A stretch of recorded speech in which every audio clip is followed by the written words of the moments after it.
तो यही 4 स्टेप है जिनको हमें डिटेल में पढ़ना है। किसमें? डिटेल में। क्वेश्चन आएगा श्योर शॉर्ट एक ही टॉपिक से आएगा, ज्यादा आएगा ही नहीं। सिंपल सी बात है। रीजन क्या है? ये लीस्ट इलेक्ट्रोपॉजिटिव मेटल्स होते हैं। लीस्ट इलेक्ट्रोपॉजिटिव का मतलब क्या है?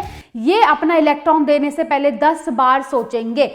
इसका मतलब सारे के सारे ओर्स मिनरल हैं, बट सारे मिनरल्स ओर नहीं है। Hello everyone, welcome back to the platform of infinity learn by Shri Chaitanya.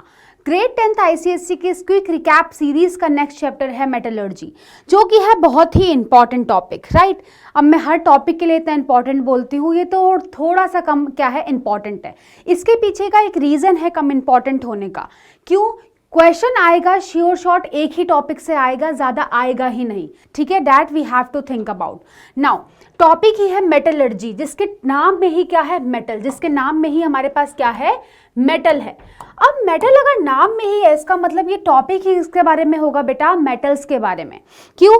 Metals की टेंडेंसी के बारे में आप सबको पता है कि मेटल्स की टेंडेंसी क्या होती है? To lose electron.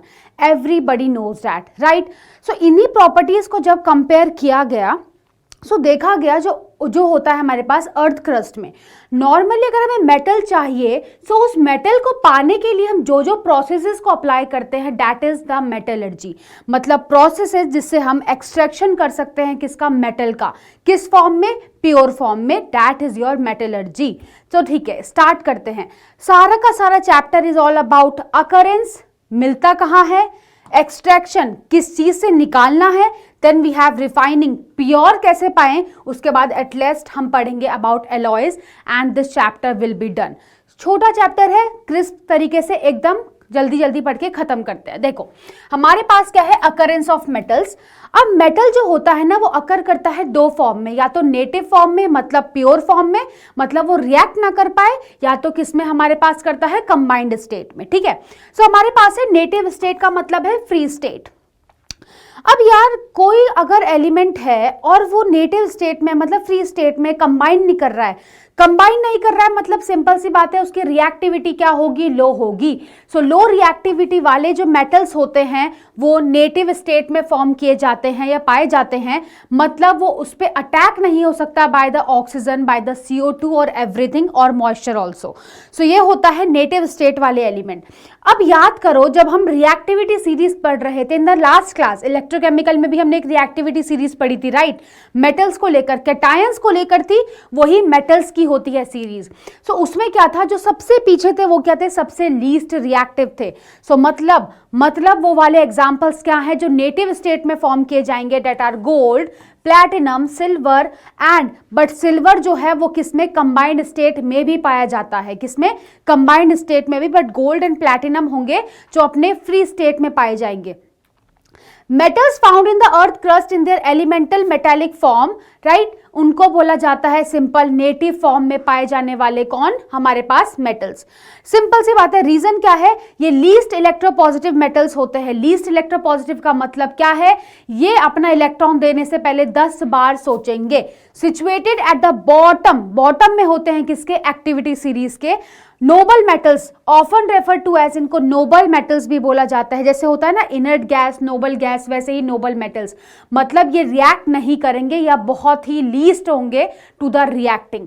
And why? Reason एक और है इसका, क्योंकि ये कोरोसिव भी नहीं होते, रेजिस्टेंस होता है इनको towards the corrosion also. Now अब वही ऑन द अदर हैंड, अगर हमारे पास हाई या मॉडरेट रिएक्टिविटी के वाले क्या हो? मेटल्स हो, मतलब जिनकी रिएक्टिविटी बहुत अच्छी हो, मतलब जो हमारे पास इन्वायरमेंटल जो कंडीशंस है जैसे कि O2, CO2, मॉइस्चर, इनके साथ रिएक्ट कर जाएं, तो वो किस फॉर्म में पाए जाएंगे? कंबाइंड स्टेट में। Now metals found in the form of compounds like oxides, carbonates, sulphides, halides etcetera. Reason क्यों? ये मेटल्स हाईली इलेक्ट्रोपॉजिटिव होते हैं, मतलब हमेशा तैयार है अपना इलेक्ट्रॉन को देने के लिए, एंड ये रिएक्ट करते हैं with moisture, oxygen, carbon dioxide, sulphur etcetera. उसके बाद कॉमन फॉर्म्स जैसे कि ऑक्साइड्स, कार्बोनेट्स एंड सल्फाइड्स, ये 3 हैं जो बहुत इंपॉर्टेंट है। ऑक्साइड के ओर्स हो सकते हैं bauxite, haematite, we have carbonates and sulphide. अब एग्जांपल्स क्या है? पोटेशियम मेटल जो है वो कंबाइंड स्टेट में ही आपको मिलेगा। आपके पास सोडियम है, कैल्शियम है, मैग्नीशियम है, एल्यूमिनियम है, जिंक है, आयरन है। अब अगर आपको ऐसी चीजें अगर आपको क्या करनी है, एक्सट्रैक्ट आउट करनी है, क्यों? कंबाइंड स्टेट वाले जो हमारे पास क्या पड़े हैं, मेटल्स पड़े हैं, अब लेकिन हम तो यूज किस में करते हैं, प्योर फॉर्म में। सो यही प्रोसेस तो पढ़नी है कि क्या जर्नी होती है हाईली एक्टिव जो मेटल्स हैं उनको प्योर मेटेलिक फॉर्म तक पहुंचाने की। चलो देखते हैं क्या। देखो, सबसे पहले है कॉमन ओर्स ऑफ मेटल्स। सबसे पहले हम कॉमन ओर पढ़ेंगे, किसके, मेटल्स के। ओर्स के बारे में पहले जानना जरूरी है। देखो कैसे हम पढ़ते हैं, हमारे पास होता है सबसे पहले डेफिनेशन आती है मिनरल की। किसकी, मिनरल की। नेचुरली अकरिंग इनऑर्गेनिक सब्सटेंसेस, ठीक है, जिनको हम नॉर्मली अर्थ क्रस्ट में पाते हैं और उनके अंदर मेटल प्रेजेंट होता है। क्या प्रेजेंट होता है, मेटल प्रेजेंट होता है, बट मेटल की कंसंट्रेशन क्या होती है, कम, मतलब उसमें इम्प्योरिटीज थोड़ा सा ज्यादा रहेंगी। सो इन अ फ्री और कंबाइंड स्टेट उसको बोला जाता है मिनरल। उसको क्या बोला जाता है, मिनरल। ठीक है, मतलब एक इनऑर्गेनिक सब्सटेंस जो नेचुरली अकर होता है हमारी अर्थ क्रस्ट में और उसमें मेटल पाया जाए, और वो मेटल किस फॉर्म में हो, कंबाइंड स्टेट या फ्री स्टेट, दोनों में से किसी भी स्टेट में, उसे बोलते हैं mineral. On the other hand अगर ओर की बात करें, सो ओर क्या है, ये एक मिनरल ही है, मिनरल है, बट उस मिनरल में, उस मिनरल से हम मेटल को क्या कर सकते हैं, एक्सट्रैक्ट कर सकते हैं प्रॉफिटेबली एंड कन्वीनियंटली। ठीक है, सो ओर इज अ मिनरल, जिस मिनरल से हम मेटल को एक्सट्रैक्ट आउट कर सके। इसका मतलब सारे के सारे ओर्स मिनरल हैं, बट सारे मिनरल्स ओर नहीं है। क्यों? सारे मिनरल्स में मेटल्स मौजूद है, बट हर एक मिनरल से हम क्या कर सकते हैं, हम एक्सट्रैक्ट आउट नहीं कर सकते मेटल्स को। आपको ये बात ध्यान रखनी पड़ेगी। नाउ अब आते हैं metallurgy, the scientific and technological process of extracting metals. वो प्रोसेस जिससे आप मेटल्स को एक्सट्रैक्ट करेंगे उनके ओर से, किससे, उनके ओर से, एंड उसके बाद उसको प्यूरिफाई करेंगे, that process is known as metallurgy. उसको बोला जाता है मेटलर्जी। नाउ कुछ टर्म्स है हमें ध्यान रखनी है, that is matrix and gangue. So what do we have, जो भी उस मेटल के अंदर अनवांटेड अर्थ की इंप्योरिटीज होती है, earthy impurities like sand, mud, rock, जो कि ओर के साथ प्रेजेंट होती हैं, that is known as matrix और गैंग्यू। और इसी गैंग और उसी को हम क्या बोलूंगी, आगे जाके मैं उसी को इंप्योरिटीज के नाम से बोलूंगी। सो आपके माइंड में क्लिक करना चाहिए, अच्छा इंप्योरिटी मतलब मैट्रिक्स या गैंग। ठीक है, अब आता है फ्लक्स। फ्लक्स क्या होता है? अब ये जो इंप्योरिटीज है इनको रिमूव करने के लिए भी तो कुछ चाहिए। सो वो केमिकल सब्सटेंस जो मैं क्या करती हूं, किसी और में मिलाती हूं, कंसंट्रेटेड और में मिलाती हूं, और वो केमिकल सब्सटेंस क्या करता है, उस ओर के अंदर जो इंप्योरिटीज प्रेजेंट हैं उसके साथ रिएक्ट करके एक क्या बना देता है हमारे पास, फ्यूजेबल मास। फ्यूजेबल मतलब मेल्टेड फॉर्म में एक मास बनाएगा जिसको हम स्लैग बोलते हैं। क्या बोलते हैं? स्लैग। और फिर हम उस स्लैग को सेपरेट आउट कर सकते हैं। मतलब हमें फ्लक्स की इंपॉर्टेंस कहाँ पे है, जब हमें इंप्योरिटीज को हटाना हो तो हमें फ्लक्स को ऐड करना है। तो फ्लक्स जो होगा वो इंप्योरिटीज के साथ रिएक्ट करके हमें स्लैग बनाएंगे और स्लैग को हम बाहर निकाल लेंगे। नाउ स्लैग क्या था? वो फ्यूजेबल प्रोडक्ट। जब फ्लक्स रिएक्ट कर रहा है किसके साथ? गैंग के साथ, और यू कैन से इम्प्योरिटी के साथ। It is lighter than मॉल्टन metal and can be easily removed. अब मॉल्टन जो पिघला हुआ मेटल है उससे ज्यादा क्या होगा, ये उससे क्या होगा, कम, मतलब वेट में उससे कम होगा, तो इसको इजीली हम रिमूव कर सकते हैं। अब हमें समझ आया मिनरल क्या था, और क्या था। तो यहीं से हमें देखना है common ores of metal. Common ore क्या है? अगर ऑक्साइड है, टाइप क्या है? पहले तीन है ऑक्साइड। जैसे कि ओर का नाम है बॉक्साइट, हेमेटाइट और क्यूपेराइट। क्या है? बॉक्साइट, हेमेटाइट और क्यूपेराइट। ठीक है, अब तुमने एक चीज नोटिस करी, यहाँ पे ऑक्साइड के जितने ओर है ITE है। ये मैं जनरल बता रही हूँ, वैसे होता ऐसा नहीं है। देखो फॉर्मूला क्या है, Al2O3.2H2O। हेमेटाइट है Fe2O3। हेमेटाइट हमेशा याद रखना किसका ओर है? आयरन का ओर है, ये यूजफुल है। Cuprite Cu2O, these are important. Bauxite और हेमेटाइट आर टोटली इंपॉर्टेंट। ठीक है, अब ये मेटल किस मेटल का ओर है? Aluminium, iron, copper. कार्बोनेट के ओर पे आते हैं, दैट इज कैलेमाइन एंड मेलेसाइट। तो कैलेमाइन होता है किसका? जिंक का, zinc carbonate, and copper carbonate, that is CuCO3। अब सल्फाइड के ओर्स होते हैं 3, आयरन पायराइड्स, जिंक ब्लेंड और गैलेना। ये 2 बहुत इंपॉर्टेंट हैं। ये क्वेश्चन में एज इट इज पूछे जाएंगे कि जिंक ब्लेंड जो है उसका फॉर्मूला क्या है, या उसको कन्वर्ट करेंगे तो कैसे करेंगे। सो हमारे पास है ZnS एंड PbS। तो आपको याद होना चाहिए कि कौन सा ओर जो है वो किस मेटल का है। These are very very very important. Okay, now अब आते हैं stages in extraction of metals. अच्छा, पढ़ तो लिया मैम कि ओर है, ओर से ही हम किसको कर सकते हैं, मेटल को एक्सट्रैक्ट कर सकते हैं, बट स्टेजेस क्या है अब देखो साथ में पढ़ते हैं। पहला स्टेज क्या होता है, ड्रेसिंग ऑफ ओर। ड्रेसिंग का मतलब क्या है, ड्रेसिंग का मतलब है कंसंट्रेटेड ओर फॉर्म करना। मतलब ओर है, हमें पता है कि ओर के अंदर मेटल मौजूद है, बट उस मेटल से क्या करना, इंप्योरिटीज को सेपरेट आउट करना, उस ओर में से इंप्योरिटीज को निकालना, ताकि मुझे ज्यादा कंसंट्रेटेड ओर का मतलब होता है उसमें मेटल क्या होगा, ज्यादा परसेंटेज में फॉर्म होगा। अब इंप्योरिटीज का मतलब क्या था आपके पास, मैट्रिक्स या गैंग। तो इसका मतलब रिमूवल ऑफ अर्थली इंप्योरिटीज हम करते हैं किस पे, कंसंट्रेशन या ड्रेसिंग ऑफ ओर पे। किस पे, कंसंट्रेशन या ड्रेसिंग ऑफ ओर पे, मेटल परसेंटेज को बढ़ाना। सिंपल है, पहले स्टेप में आप करते हैं परसेंटेज ऑफ मेटल को इंक्रीज करना। पहला स्टेप इंक्रीज हो गया। अब मेटल तो इंक्रीज कर दिया, और बना दिया, और के अंदर मेटल की परसेंटेज भी बहुत अच्छे से बढ़ गई। लेकिन अब क्या होता है, जो और सल्फाइड के होते हैं, कार्बोनेट के होते हैं, हमें उन्हें कन्वर्ट करना पड़ता है ऑक्साइड में। रीजन है क्योंकि ऑक्साइड जो होते हैं वहां पे ऑक्सीजन है, तो उसको रिड्यूस करना is much more easier in comparison of sulphide and carbonate. So that is why हम ऑक्साइड ओर लेते हैं, क्योंकि ऑक्साइड ओर्स को रिड्यूस करना इज ईजियर। मतलब हमने पहले मेटल की परसेंटेज बढ़ाई, मतलब यहां से इम्प्योरिटी निकल गई, अब हमारे पास कंसंट्रेटेड ओर है। कंसंट्रेटेड ओर के होने के बाद हम क्या करेंगे, अब उसको कन्वर्ट करेंगे उसकी ऑक्साइड फॉर्म में। मतलब अब जो ओर था वो उसकी ऑक्साइड फॉर्म में आ गया। ऑक्साइड फॉर्म में आने के बाद हम क्या करेंगे, अब ऑक्साइड से मुझे क्या चाहिए, प्योर मेटल। अब हमें चाहिए यहां पे मिलेगा इम्प्योर मेटल, मतलब जिसमें प्योरिटी कम है। मेटल तो मिल गया मुझे, बट प्योर नहीं मिला। उसके बाद लास्ट प्रोसेस आती है किसकी, इलेक्ट्रो रिफाइनिंग, जो हमने लास्ट क्लास में भी पढ़ी थी, प्यूरिफिकेशन। मतलब अब जो इम्प्योर मेटल यहां से मिलेगा हमें, अब हम उसको इलेक्ट्रोलिसिस के थ्रू प्यूरिफाई करेंगे, and then at last we will get almost pure metal. 100% pure तो कुछ भी नहीं हो सकता, that is why we have said 99.9% pure metal मिलेगा। तो यही होती है किसकी, मेटलर्जी की प्रोसेस। क्या क्या है स्टेजेस, पहले कंसंट्रेटेड ओर फॉर्म करना, मतलब इंप्योरिटीज निकालो। इंप्योरिटीज निकलने के बाद क्या करोगे आप, अगर सल्फाइड या कार्बोनेट ओर है तो उसे ऑक्साइड में कन्वर्ट करोगे, क्योंकि to reduce the oxide is much more easier for us. उसके बाद क्या होगा, ऑक्साइड की फॉर्म है तो अब रिड्यूस करेंगे, क्या रिड्यूस क्यों बोल रही हूं रिड्यूस करेंगे बेटा, उसमें मेटल के साथ ऑक्सीजन प्रेजेंट है। अब रिडक्शन का मतलब है कि मैं ऑक्सीजन को हटा दूं, सिंपल। ऑक्सीजन हटेगा तो बचेगा क्या, इम्प्योर मेटल। अब इम्प्योर मेटल बच गया तो उसके बाद मैं लास्ट में करूंगी electro refining, that is the purification process. So यही 4 स्टेप है जिनको हमें डिटेल में पढ़ना है, किसमें, डिटेल में। और लास्ट में हम पढ़ेंगे मेन इंपॉर्टेंट चीज, बॉक्साइट से एल्यूमिनियम तक का सफर, वो इंपॉर्टेंट है, उससे डायरेक्ट क्वेश्चन आएगा, वो आपको देखना है। ठीक है, चलो पढ़ते हैं साथ में। पहली चीज थी step 1, dressing of the ore, या फिर बोलो कंसंट्रेशन ऑफ द ओर। मतलब ओर को कंसंट्रेटेड करना, कैसे मैं उसे इंप्योरिटीज हटा सकती हूँ।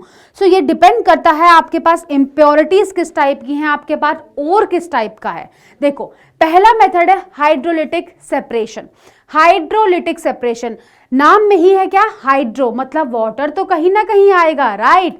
सो इसी को बोलते हैं ग्रेविटी सेपरेशन भी। It is based on what, difference में बेस्ड है किसके, डेंसिटीज के डिफरेंस में of the ore particle and gangue. मतलब सिंपल सी बात है, ओर और इंप्योरिटीज के बीच में अगर डेंसिटी में डिफरेंस है तो आपको कौन सा मेथड लगाना है, hydrolytic separation. Hydrolytic separation main important thing is उसका प्रिंसिपल। हर एक मेथड का प्रिंसिपल पूछा जाता है। सो प्रिंसिपल क्या है इसका, डेंसिटी। डेंसिटी, इसी की वजह से इसे बोलते हैं ग्रेविटी सेपरेशन। एग्जाम्पल क्या है, tin stone, that is what, SnO2। क्या है वो, SnO2। टिन स्टोन का मतलब है N will be in small, that is SnO2। अब देखो हमारे पास दूसरा क्या है, फ्रॉथ फ्लोटेशन प्रोसेस। बहुत इंपॉर्टेंट है। फ्रॉथ फ्लोटेशन बेसिकली हम क्या करते हैं, हम एक टैंक लेते हैं, उस टैंक के अंदर हम ऑयल डालेंगे, ओर डालेंगे, और उसके बाद ऑयल, ओर एंड वाटर तीनों का मिक्सचर डालेंगे। फिर उसके बाद हम उसमें एयर ब्लो करेंगे, एंड एयर ब्लो की वजह से क्या होता है, जो हमारा ओर होता है वो क्या होता है, वो सॉल्युबल होता है किसमें, ऑयल में, और जो हमारे इम्प्योरिटीज होती हैं वो सॉल्युबल होती हैं वाटर में। और इसी तरीके से due to the solubility difference and due to the wettability difference हम क्या करते हैं, ओर्स और इम्प्योरिटीज को सेपरेट आउट। इसको बोलते हैं फ्रॉथ फ्लोटेशन। फ्रॉथ क्यों वर्ड यूज हुआ है वो आपको पता चलेगा जब हम इसे डिस्क्रिप्शन में पढ़ेंगे। प्रिंसिपल क्या है, वेटिंग एबिलिटी। जो ओर है वो वेट होता है ऑयल में, ठीक है, और जो हमारे पास इंप्योरिटीज होती हैं वो वेट होती हैं किसमें, वाटर में, दैट्स इट। एग्जांपल है जिंक ब्लेंड। ये दिमाग में बैठा लो, फ्रॉथ फ्लोटेशन जनरली यूज होती है सल्फाइड ओर्स के लिए। मतलब जहां पे आपके पास सल्फर होगा ओर में, वहां पे आप फ्रॉथ फ्लोटेशन यूज कर सकते हैं। रीजन है क्योंकि जो सल्फाइड ओर्स होते हैं, ठीक है, जो सल्फाइड ओर्स होते हैं वो वेट होते हैं किससे, हमेशा ऑयल से, ठीक है। अब आता है मैग्नेटिक सेपरेशन। फिर से क्या देखना है, नाम मैग्नेटिक। मैग्नेटिक का मतलब एक सिंपल है, क्या है मैग्नेटिक का मतलब, सिंपल है, वहां पे कुछ ना कुछ होगा जो मैग्नेट से अट्रैक्ट होगा। या तो ओर होना चाहिए या तो क्या होनी चाहिए, इंप्योरिटी। दोनों में से एक होना चाहिए जो किससे अट्रैक्ट हो रहा हो, मैग्नेट से, ताकि हम दोनों में से एक को सेपरेट आउट कर सके। सिंपल है, एक ना एक अट्रैक्ट होना चाहिए मैग्नेट से, तो वहां पे हम इलेक्ट्रोमैग्नेट का इस्तेमाल करते हैं to separate magnetic ore from non magnetic impurity. मतलब या तो ओर मैग्नेटिक हो और आपके पास जो इंप्योरिटी है वो नॉन मैग्नेटिक हो, और वाइस वर्सा।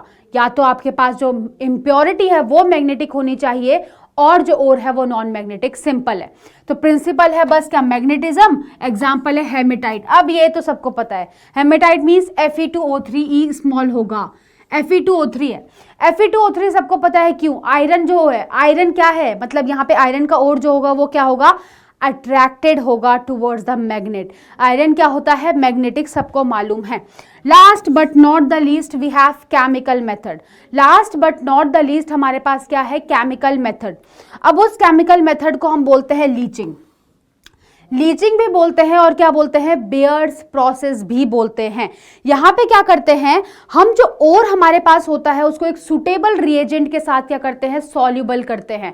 एक सुटेबल रिएजेंट के साथ घोलते हैं किसको, ओर को, और उसके बाद क्या होता है, वो सुटेबल रिएजेंट इस काबिल होता है कि वो ओर को तो खुद पे डिसॉल्व कर ले लेकिन इंप्योरिटीज को ना करे।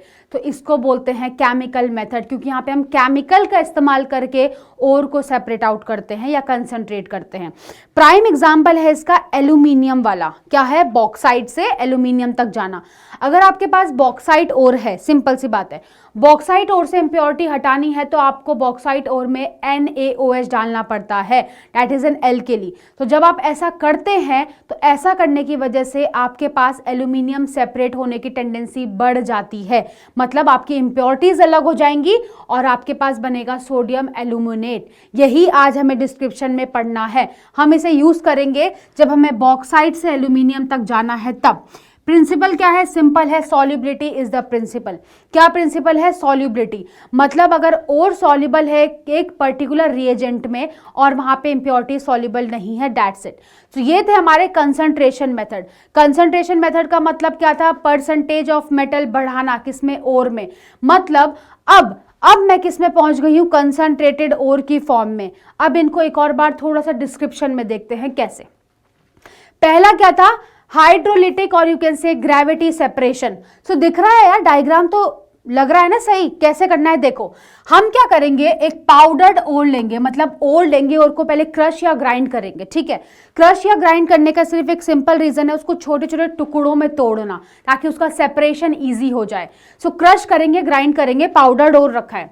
अब पाउडर्ड ओर है और हमारे पास क्या है, एक स्लोप में मैंने क्या रखा है, वाइब्रेटिंग टेबल रखी है। क्या रखी है, वाइब्रेटिंग टेबल, किसमें, एक स्लोप के साथ रखी है। तो अब होगा क्या, जैसे जैसे पाउडर्ड ओर यहां से मैं डालूंगी, अलोंग विद उसके ऊपर से क्या डालूंगी, वाटर डालूंगी। वाटर डालूंगी तो क्या होगा, याद है हाइड्रोलिटिक सेपरेशन का मतलब वाटर तो यूज करना है और प्रिंसिपल क्या था, डेंसिटी में डिफरेंस। अब हम यहां पे रखते हैं कुछ ग्रूव्स, मतलब जो उसे रोक पाए। तो यहां पे होते हैं कुछ ग्रूव्स, ठीक है, इसको रिफल्स भी बोलते हैं, ग्रूव्स। सो इस वाइब्रेटिंग टेबल में से जब ओर जाता है वाइब्रेट होते हुए, अलोंग विद वाटर भी गिर रहा है, तब होता क्या है, हमें पता है जो लाइटर इम्प्योरिटी है वो लाइटर होगी, जो इम्प्योरिटी है वो पानी के साथ चली जाएगी और हम इम्प्योरिटी को यहाँ पे कलेक्ट कर सकते हैं। एंड जो ओर होगा वो जाके कहाँ बैठ जाएगा, ये जो आपके पास बीच में गड्ढे दिख रहे हैं ना, ग्रूव्स, वहां पर जाके ओर बैठ जाएगा। क्यों? क्योंकि ओर ज्यादा क्या है, डेंस है, ओर की डेंसिटी ज्यादा है, तो ओर क्या होगा, सेटल डाउन हो जाएगा नीचे।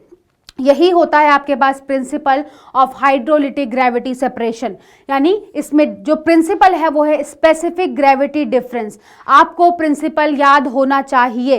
लाइटर जो इम्प्योरिटी पार्टिकल्स है वो वॉश अवे होते हैं बाय द वाटर, एंड जो हैवियर और पार्टिकल्स होते हैं वो डाउन नीचे सेटल होते हैं ग्रूव्स में ऑन द वाइब्रेटिंग टेबल। और यहां से उसके बाद आप ओर्स को सेपरेट आउट कर सकते हैं। ग्रूव से क्या करेंगे, आप ओर्स को निकाल लेंगे तो आपके पास क्या आ जाएगा, कंसंट्रेटेड ओर आ जाएगा।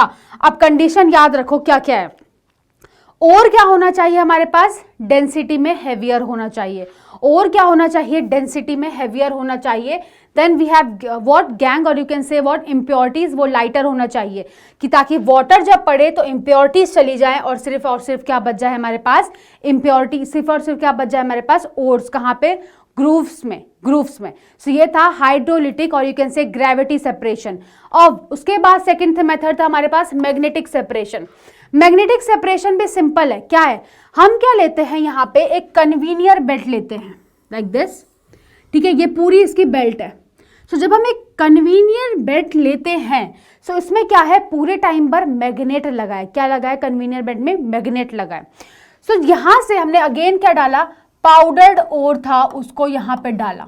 पाउडर्ड ओर को डालते ही क्या हुआ, अब ये जो रोलर है ना, रोलर आपको दिख रहा है, रोलर क्या है, नॉन मैग्नेटिक, बट जो ये बेल्ट है, इस बेल्ट में क्या होता है, मैग्नेटिक प्रॉपर्टीज।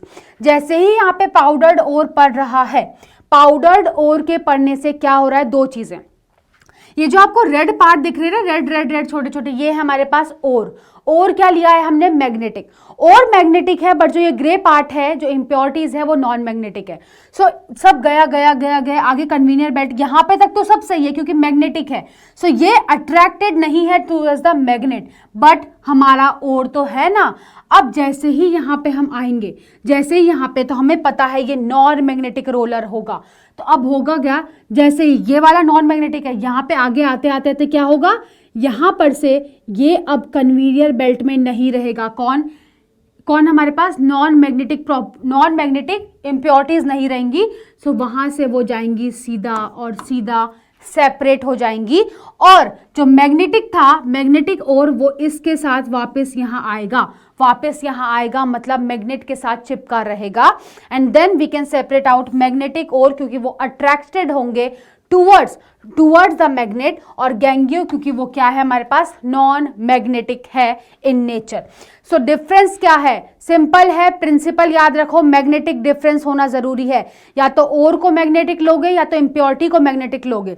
मैग्नेटिक और ले लिया मैंने, जैसे मैग्नेटिक दिमाग में सबसे पहले आना चाहिए कि आयरन का ore, haematite, Fe2O3, magnetite, chromite is attracted to the magnetic roller and falls closer to it, और वो मैग्नेटिक रोलर के क्या करेगा, पास में गिर जाएगा।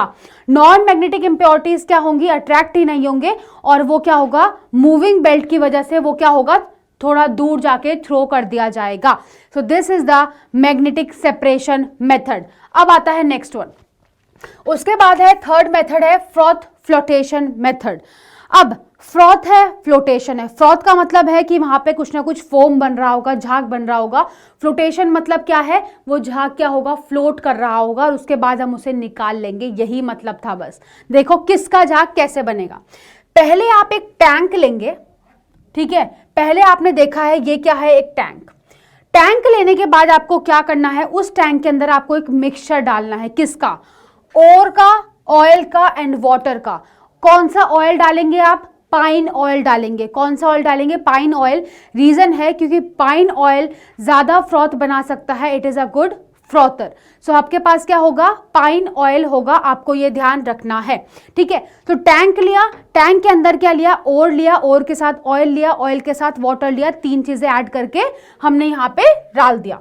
अब होता क्या है, हम क्या करेंगे, हमारे पास एक एजिटेटर है। एजिटेटर क्या करेगा, अब हमारे पास क्या है, यहां पे से हमने मान लो एयर ब्लो करी। एयर ब्लो करने की वजह से क्या होगा, हमें ऑलरेडी पता है कि वाटर एंड ऑयल आपस में मिक्स नहीं हो सकते, आपको ध्यान है ये, राइट, मिक्स नहीं हो सकते। ऑयल हमेशा कहाँ है, ऊपर फ्लोट होगा। सो उसकी वजह से क्या होता है, जैसे ही एयर ब्लो हुई, एयर पार्टिकल्स में क्या होगा, अब एयर यहां पे क्या होगा, बबल्स क्रिएट करना स्टार्ट करेगा। एयर क्या करेगा, बबल्स क्रिएट करना स्टार्ट करेगा। अब जैसे ही एयर बबल क्रिएट हो गए, तो जो वहां पे सल्फाइड ओर पड़ा था, वहां पे क्या पड़ा था, सल्फाइड ओर, वो सल्फाइड ओर किसके साथ कंबाइन होगा, ऑयल पार्ट के साथ। किसके साथ, ऑयल पार्ट के साथ कंबाइन। जैसे ही वो ऑयल पार्ट के साथ, क्यों, सल्फाइड ओर हाइड्रोफोबिक होता है, मतलब वाटर को रिपेल करता है और ऑयल की तरफ क्या करेगा, अट्रैक्ट। सल्फाइड ओर क्या होगा, जाके ऑयल के साथ चिपकेगा। जैसे ही हमारे पास क्या हुआ, एयर बबल क्रिएट हुआ, उसके बाद वो sulphide ore along with the oil bubble में जाके चिपकेगा, एंड बबल कहाँ जाएगा, ऊपर। मतलब बबल क्या करने लगेगा, फ्लोट करने लगेगा ऊपर, और इसी वजह से आपको यहाँ पे क्या दिखेगा, फ्रॉथ दिखेगी। अब उस फ्रॉथ में क्या है, बबल्स हैं, बबल्स के साथ साथ और भी है। सो ये जो आपको पार्ट दिख रहा है ना, बबल्स के साथ साथ और पार्ट दिख रहा है। सो ये जो येलो पार्ट है, is nothing but sulphide ore. तो उसके बाद आप कुछ नहीं करते। अब आप सोचो कि इम्प्योरिटी कहाँ गई मैम, सिंपल है, इम्प्योरिटीज अब वाटर के साथ घुल गई। वाटर के साथ घुलते ही वो क्या हुई, हैवी हुई, और वो नीचे जाके बैठ गई। तो this is the impurity, this is the gangue impurity, और you can say gangue impurity. और यहां पे से क्या हुआ, हमने इस फ्रॉथ को उठाया और जाके यहां पे पलट दिया, तो हमारे पास कंसंट्रेटेड और आ गया, किसका, सल्फाइड का। सो दैट इज वाई कौन यूज होता है for the froth flotation process, froth flotation process is use to concentrate the ore of sulphide, ore of what, sulphide. Now principle याद रखना, प्रेफरेंशियल वेटेबिलिटी की सल्फाइड और oil से wet होगा, और हमारी जो इम्प्योरिटीज है, जो गैंग है, वो किससे होगा, वाटर से होगा। सिंपल है, बहुत सिंपल है। नेक्स्ट है कन्वर्जन टू ऑक्साइड। अब हमने सारे मेथड पढ़ लिए, केमिकल मेथड नहीं पढ़ा, क्योंकि अभी हम जब बॉक्साइड टू एल्यूमिनियम बनाएंगे तब उसको पढ़ लेंगे। देखो, रोस्टिंग एंड कैल्सिनेशन सिंपल है। मैंने आपको क्या कहा था, जब तक ऑक्साइड है तब तक तो क्या है, रिडक्शन आसान है। बट अगर आपके पास ओर जो है वो सल्फाइड के या कार्बोनेट के ओर हो, तब आप क्या करेंगे। सो आपको 2 प्रोसेस है आपके पास, roasting and calcination, and important है, क्वेश्चन आएगा ही आएगा, और दोनों से आएगा। इंपॉर्टेंट है दोनों, ये भी और ये भी, दोनों। देखो, रोस्टिंग में क्या है, रोस्टिंग क्या होता है, सल्फाइड ओर्स के लिए यूज होता है। किसके लिए, सल्फाइड ओर्स के लिए यूज होता है, और एक्सेस एयर में यूज होता है। मतलब आपके पास अगर कोई सल्फाइड ओर प्रेजेंट है, तो आपको उसको इनफ और एक्सेस अमाउंट में क्या देना पड़ेगा, एयर को देना पड़ेगा। एयर को देने का मतलब है ऑक्सीजन देनी पड़ेगी। उस वजह से क्या होगा, वो ऑक्साइड में कन्वर्ट हो जाएगा। किसमें, ऑक्साइड में। और कौन सी गैस निकलेगी, क्योंकि वो सल्फाइड ओर था और ऑक्सीजन भी मिला है उसको, तो वहां पे सल्फर डाइऑक्साइड गैस निकलेगी। सो सिंपल है। तो हमने ओर लिया किसका, जिंक का, जिंक ब्लेंड। जिंक ब्लेंड कौन सा ओर होता है, ZnS। सो जब आपने जिंक ब्लेंड लिया, ZnS + 3O2 ने बनाया ZnO, that is oxide of zinc, और SO2। सो SO2 क्या हो जाएगा, सल्फर डाइऑक्साइड इवॉल्व। सो यहाँ पे हमेशा सल्फर डाइऑक्साइड गैस इवॉल्व होती है। बट इंपॉर्टेंट क्या है, रोस्टिंग किसके लिए होती है, सल्फाइड ओर के लिए। सेकंड पार्ट इंपॉर्टेंट जो है, हमें एक्सेस एयर में ये रिएक्शन करवानी होती है, और हमसे हर एक चीज को हीट कर रहे हैं, ये पक्का ध्यान रखना। अब अगर आयरन पाइराइट ले लूं, FeS2 ले लूं, आयरन पाइराइट ले लूं, FeS2 अगेन O2 के साथ हीट किया तो बनेगा Fe2O3 और SO2 gas release. Very simple. On the other hand calcination पे आते हैं, किस पे, कैल्सिनेशन। कैल्सिनेशन में है सी का मतलब है कार्बोनेट ओर। सिंपल। अब वहां पे आपको कार्बोनेट ओर को क्या करना है, कार्बोनेट ओर को ऑक्साइड में कन्वर्ट, बट इस केस में आपको लिमिटेड अमाउंट ऑफ क्या देनी पड़ेगी, ऑक्सीजन, या फिर आप बोलो एयर। लिमिटेड या एब्सेंस ऑफ एयर भी हो सकता है कभी कभी। तो अगर आपके पास जिंक कार्बोनेट पड़ा है, आपने क्या करना है, बस इसको टेम्परेचर देना है, मतलब हीट करना है, तो वो किस में कन्वर्ट हो जाएगा, ऑक्साइड में प्लस किसमें, CO2 में, CO2 क्या हो जाएगी, इवॉल्व हो जाएगी। सेकेंड है siderite, siderite is what, FeCO3। अब आपने FeCO3 को हीट किया तो बनेगा FeO प्लस CO2 गैस क्या हो जाएगी, इवॉल्व हो जाएगी। नोट सिंपल है। अब एल्यूमिनियम के जो ओर्स है नॉर्मली उसमें हमें ये स्टेप लगाना नहीं पड़ता। रीजन क्या है, एल्यूमिनियम के ओर नॉर्मली पहले से ही ऑक्साइड होते हैं, लाइक Al2O3। सो ये सब क्या है, ऑलरेडी अगर ऑक्साइड फॉर्म में है तो वहां पे हमें क्या करना है, सेपरेशन के लिए नहीं लगाना पड़ेगा, क्या, कन्वर्जन टू ऑक्साइड, क्योंकि वो ऑलरेडी ऑक्साइड फॉर्म में है। सो इसीलिए रोस्टिंग एंड कैल्सिनेशन का प्रोसेस का इस्तेमाल किया जाता है। Now next one, metal extraction. अब हम कहां तक पहुंचे, पहला स्टेप में हमने कंसंट्रेट किया ओर को, सेकंड स्टेप में हमने क्या किया, अगर वो सल्फाइड या कार्बोनेट का ओर था तो मैंने उसे ऑक्साइड में कन्वर्ट कर दिया। अब तीसरा स्टेप क्या है, मेटल का एक्सट्रैक्शन करना है, मतलब अब मुझे ऑक्साइड से जाना है मेटल में। अब इस पे भी आएगा खेल किसका, रिएक्टिविटी सीरीज का, तो इसीलिए वो इंपॉर्टेंट था इतना, जो हमने पिछली क्लास में भी पढ़ा है। सो इसका मतलब सिंपल सी बात है बेटा, जहां पे आपके पास हाईली इलेक्ट्रोपॉजिटिव एलिमेंट्स होते हैं like sodium, potassium, calcium, magnesium, aluminium, ये अगर आपके पास ऐसे एलिमेंट्स हैं तो वहां पे क्या होता है, ये हमेशा इनकी स्ट्रॉन्ग एफिनिटी होती है ऑक्सीजन के साथ। मतलब ये ऑक्सीजन को चाहेंगे खुद तक रखना, तो ये क्या करते हैं, ये कार्बन से रिड्यूस नहीं होंगे। किससे, कार्बन से ये रिड्यूस नहीं होते, तो यहां पे आपको लगाना पड़ता है इलेक्ट्रोलिसिस। क्या लगाना पड़ता है, इलेक्ट्रोलिसिस। और पिछला चैप्टर हमने पढ़ा था इलेक्ट्रोलिसिस, आपको याद होना चाहिए। सो आपको क्या करना पड़ेगा, इलेक्ट्रोलिसिस ऑफ फ्यूज्ड सॉल्ट्स, या तो क्लोराइड्स का या ऑक्साइड का।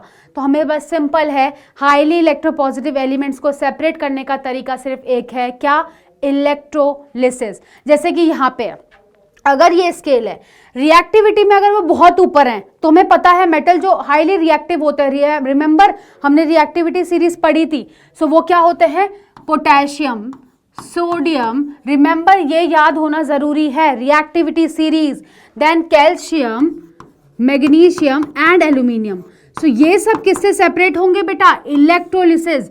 इसमें स्ट्रॉन्ग रिडक्शन चाहिए हमें, क्यों, ये हाईली रिएक्टिव हैं तो ऑक्सीजन के साथ भी उतनी स्ट्रांगली बाइंड होंगे। उस चीज को तोड़ने के लिए हमें क्या करना पड़ेगा, स्ट्रॉन्ग रिडक्शन, और वो तभी होगा जब हम इसमें इलेक्ट्रिक करंट पास करेंगे और उनको आयंस में तोड़ेंगे। नाउ नेक्स्ट वन, अगर कुछ हो बीच के मॉडरेटली रिएक्टिव कुछ मेटल्स हो तो उनको सेपरेट करने के लिए सिंपल है एक रिड्यूसिंग एजेंट का इस्तेमाल करना।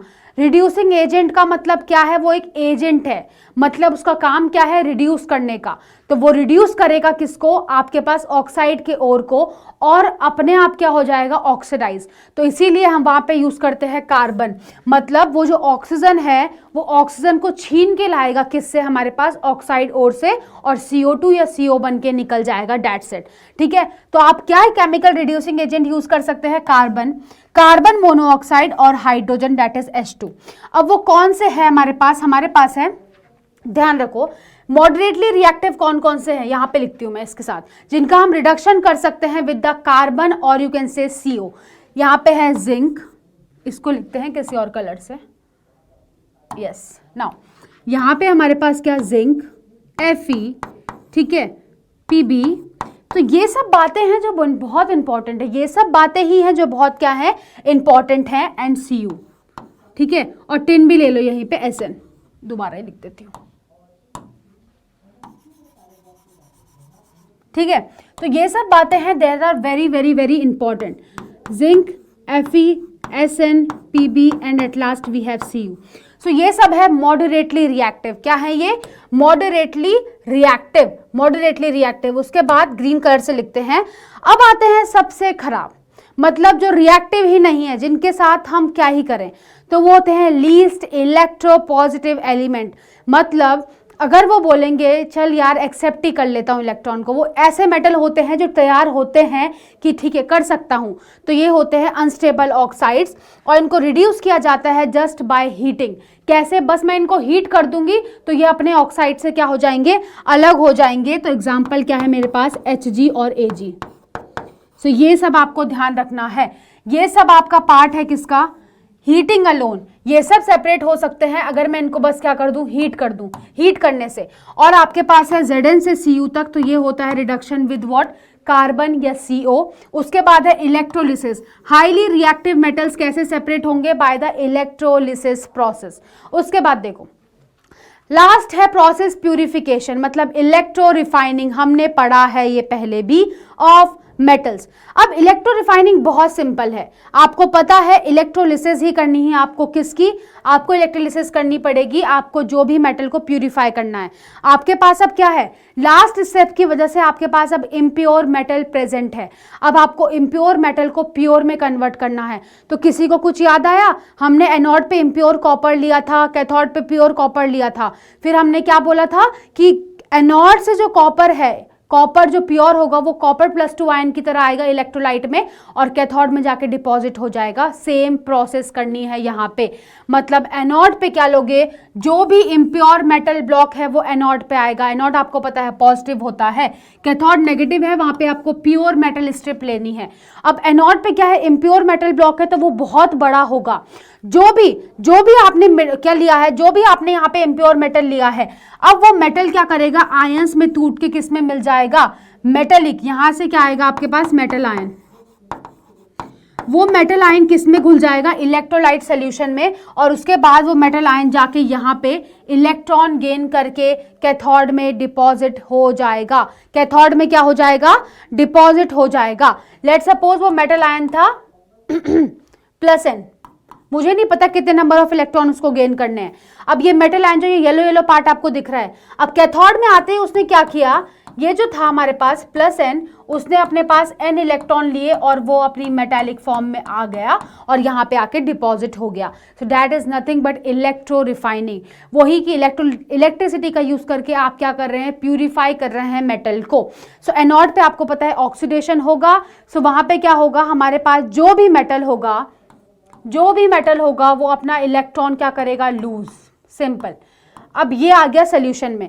बट जब हमने यहाँ पे इम्प्योर मेटल लिया है, इम्प्योर का मतलब है वहां पे इम्प्योरिटीज भी रही होंगी, इम्प्योरिटीज रही होंगी, तो हुआ क्या होगा, जब जब ये एनोड आ रहा होगा, टूट रहा होगा, इसके साथ इम्प्योरिटीज भी टूटेंगी।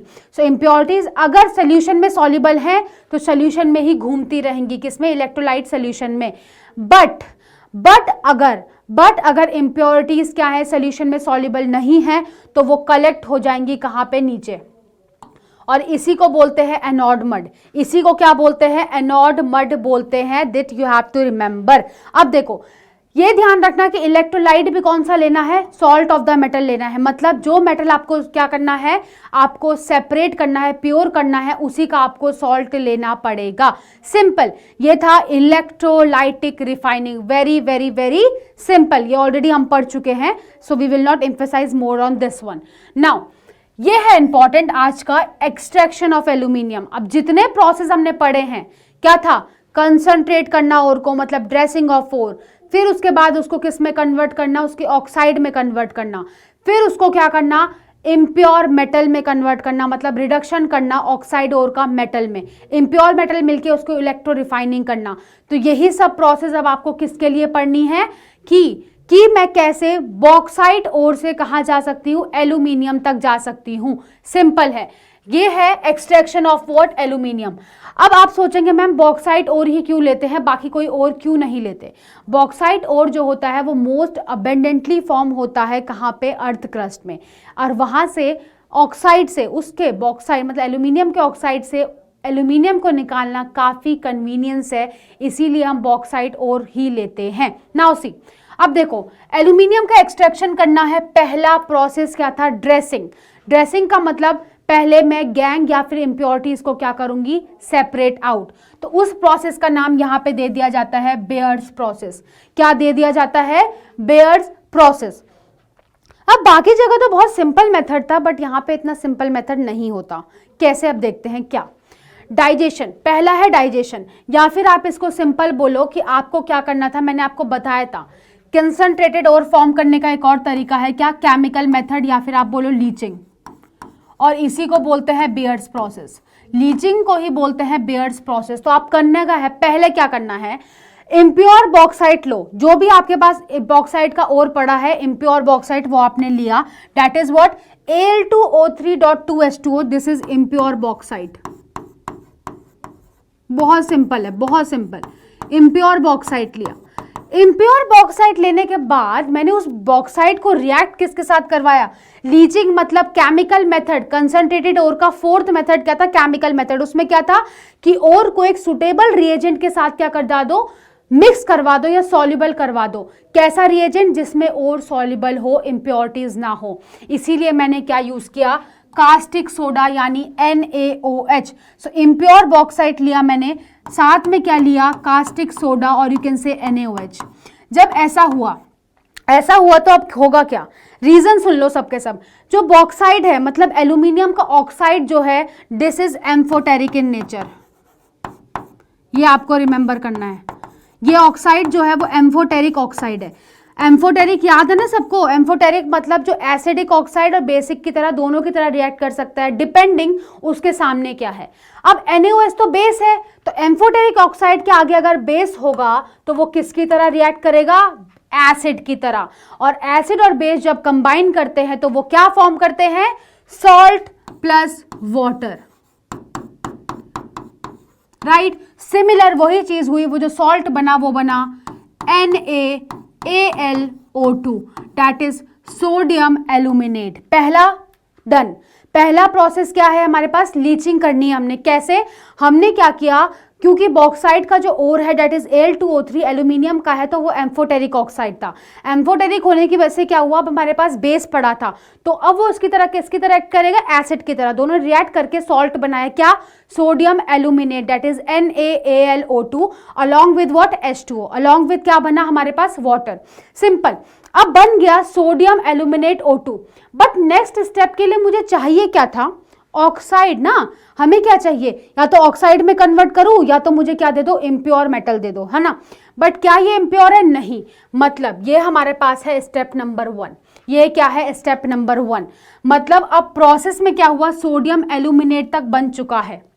अब उसके बाद क्या करना है, इस सोडियम एल्यूमिनेट से आपको क्या करना है वो आपको देखना पड़ेगा कैसे करना है। देखो हमारे पास जो मिक्सचर पड़ा था अब उसको फिल्टर करेंगे। जो मिक्सचर हमारे पास पड़ा है उसको हम क्या करेंगे, फिल्टर आउट करेंगे। क्या करेंगे, फिल्टर आउट करेंगे। लाइक व्हाट, किसके साथ, फेरिक ऑक्साइड के साथ। किसके साथ, फेरिक ऑक्साइड के साथ। क्यों, फेरिक ऑक्साइड क्या है, इम्प्योरिटी है उसमें, तो हम क्या करेंगे, जो हमारे पास ये मिक्सचर आया NaLO2 का, जब हमने इसको फिल्टर आउट किया तो इम्प्योरिटीज अलग हो गई। मतलब फेरिक ऑक्साइड और मड इम्प्योरिटीज जो थी वो अलग हो गई, सिलिका रिमूव हो गया। जो फिल्टरेट बचा मेरे पास उसमें था सॉल्युबल सोडियम एल्यूमिनेट। फिल्टरेट जो बचा उसमें हमारे पास क्या बचा है, सिर्फ अब सोडियम एल्यूमिनेट मतलब NaAlO2। मतलब यहां पे क्या हुआ, impurities remove. Now third step क्या था, हाइड्रोलिसिस। मैंने क्या किया, filtrate is diluted with water and cool to 50 degree Celsius. मैंने क्या किया, फिल्टरेट जो ये आया था ना सोडियम एल्यूमिनेट, इसको क्या किया, वाटर के साथ क्या किया, मिक्स, वाटर के साथ डाइल्यूट किया और उसके बाद उसको 50 डिग्री सेल्सियस तक क्या करा, कूल डाउन कर दिया। क्या करा, कूल डाउन। उस वजह से क्या हुआ, उसके साथ साथ मैंने क्या किया, उस सॉल्यूशन में एक छोटा सा क्या रहा, क्रिस्टल डाला, किसका, एल्यूमिनियम हाइड्रोक्साइड का। किसका, एल्यूमिनियम हाइड्रोक्साइड का। तो जब ऐसा हुआ और उसके बाद मैंने उसको 50 डिग्री सेल्सियस में कूल डाउन करने को छोड़ा, तो अब जो रिएक्शन हुई, अब क्या हुआ, रिएक्शन हुई, मतलब NaAlO2 प्लस H2O ने मिलके NaOH, अगेन क्या निकल गया, NaOH बाहर आ गया। अब हमारे पास बचेगा AlOH होल थ्राइस। वो जो छोटा सा मैंने एल्यूमिनियम हाइड्रोक्साइड का क्रिस्टल डाला था, क्योंकि अब मैंने 50 डिग्री सेल्सियस से कूल डाउन करने के लिए छोड़ा, तो जितना भी एल्यूमिनियम हाइड्रोक्साइड बना था वो सब जाके चिपक गया किस पे, उस छोटे से क्रिस्टल पे। मतलब अब हमारे पास ज्यादा मास हो गया किसका, एल्यूमिनियम हाइड्रोक्साइड का। सो इस प्रोसेस को बोलते हैं सीडिंग। इसको क्या बोलते हैं, सीडिंग। मतलब एक छोटा सा सीड आपने डाला, उस छोटे से सीड की वजह से क्या हुआ, बहुत सारा पार्टिकल आपको मिल गए। सो अब यहाँ पे आपके पास क्या होगा, प्रेसिपिटेट फॉर्म हो जाएगा AlOH होल थ्राइस का, एल्यूमिनियम हाइड्रोक्साइड का। अब लास्ट स्टेप वो है, मतलब अभी हम फर्स्ट स्टेप में है, लास्ट का मतलब ये नहीं है, फर्स्ट स्टेप के अंदर भी है कि ड्रेसिंग ऑफ ओर कैसे कैसे हो रही है। अब हमारे पास है इग्निशन। इग्निशन का मतलब वही होता है हीट करना। जो प्रेसिपिटेट फॉर्म हुआ है एल्यूमिनियम हाइड्रोक्साइड, उसको वॉश करा, वॉश करने के बाद उसको क्या करा, ड्राई करा। ड्राई करेंगे और किस टेम्परेचर पे, 111 डिग्री सेल्सियस, मतलब व्हाट 1100 डिग्री सेल्सियस पे हीट करेंगे और वहां से हमें प्योर क्या मिल जाएगा, एल्यूमिना मिल जाएगा। क्या मिलेगा, एल्यूमिना, मतलब Al2O3। कैसा, प्योर मिलेगा। तो ये हो गया कि हमारे पास अब कंसंट्रेटेड ओर आ गया, किसका, किसका, एल्यूमिनियम का, Al2O3। सो हमारे पास क्या आ गया, कंसंट्रेटेड क्या आ गया, एल्यूमिना आ गया, किसका। अब हमारे पास H2O नहीं है उसके साथ add, this is concentrated bauxite ore you can say, और कंसंट्रेटेड है ये क्या है हमारे पास, एल्यूमिना। एल्यूमिना क्या हो गया, Al2O3, बॉक्साइट था Al2O3.2H2O, वाटर भी था, वाटर नहीं है मेरे पास, क्या आ गया, अब मेरे पास क्या आ गया, कंसंट्रेटेड ओर। तो फर्स्ट स्टेप यहीं पे डन, कंसंट्रेटेड ओर आ गया।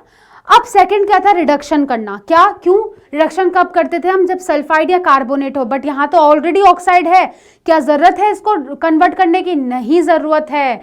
सो इसका मतलब क्या है, अब हम डायरेक्टली जंप करेंगे अपने थर्ड स्टेप में, मतलब ऑक्साइड से रिडक्शन करवा के मेटल तक का सफर, और लास्ट में होगा मेटल को प्यूरिफाई करने का सफर। देखो कैसे, अब ये जो आपको सेटअप दिख रहा है इससे डरना नहीं है, इससे क्या है, इससे डरना नहीं है।